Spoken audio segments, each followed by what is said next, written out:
Hello everyone, my name is Gail and I'm a researcher at Clinikids, and today we're going to be talking about the topic of self-compassion. Now, self-compassion is, broadly speaking, a kind and gentle way of relating to oneself in daily life, especially during those challenging moments. So for example, when we might make a mistake. You can think about it as the opposite of self-criticism, and we know that self-compassion is associated with more positive mental health outcomes. We also know that autistic people are more likely to rate themselves with lower self-compassion, which is linked to anxiety and depression as well. Now, this study was conducted by Australian researchers who wanted to investigate an online self-compassion program called the Aspect Self-Compassion Program for Autistic Adults. Now, this program was actually developed in partnership with autistic and non-autistic researchers and was trialled in about 39 autistic adults who completed the program.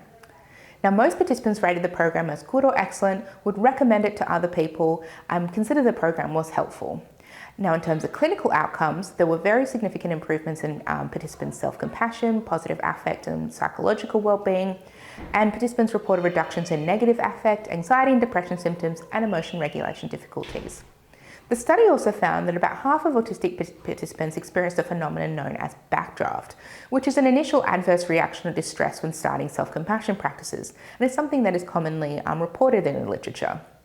However, the researchers noticed that even though backdraft was experienced by some participants after first attempts of some practices and persisted for some, that most participants stated that they anticipated these feelings would reduce over time and with practice.